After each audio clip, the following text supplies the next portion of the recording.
6 महिन्यापासून माझा हा उजवा हाताची वरची बाजू आणि खांदा दुखत होता.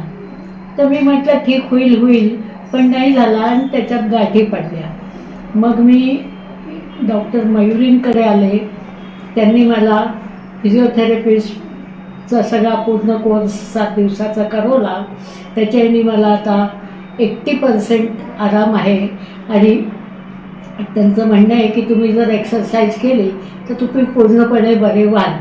बस खाणं पिणं आणखी व्यायाम करत राहा. यांचं ते सेंटर आहे ते मला खूप आवडलं. मी एका जागी आणि गेले होते, ते सोडून मी इथे आले. इथल्या जितक्याही हेल्पर आहेत किंवा ज्या नर्सेस आहेत तेव्हा त्यांचा स्वभाव मला खूप आवडला. डॉक्टरही खूप गोड आहे, त्याच्याने मी इथेच आले आणि मला हे खूप आवडलं. आणि आता मला काही जरी त्रास झाला तर मी इथेच येणार.